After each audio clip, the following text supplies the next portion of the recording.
আসসালামু আলাইকুম ওয়া রাহমাতুল্লাহ। সুপ্রিয় দর্শক মণ্ডলী, আজকে আপনাদেরকে এমন একটি আমলের কথা বলে দিব যে আমলটি করলে আপনি কিয়ামতের দিন নবী করিম সাল্লাল্লাহু আলাইহি সাল্লামের সুপারিশের অধিকারী হবেন। আলহামদুলিল্লাহ।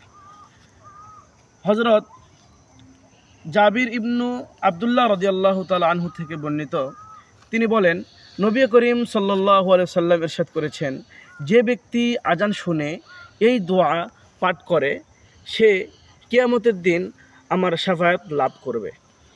দোয়াটি হলো, আল্লাহুম্মা রব্বা হাযিহিদ দাওয়াতিত তাম্মাহ ওয়াস সালাতিল কাইমাহ আতি মুহাম্মাদানিল ওয়াসিলাতা ওয়াল ফাদিলাহ وابعثه مقاما محمودا الذي وعدته إنك لا تخلف الميعاد।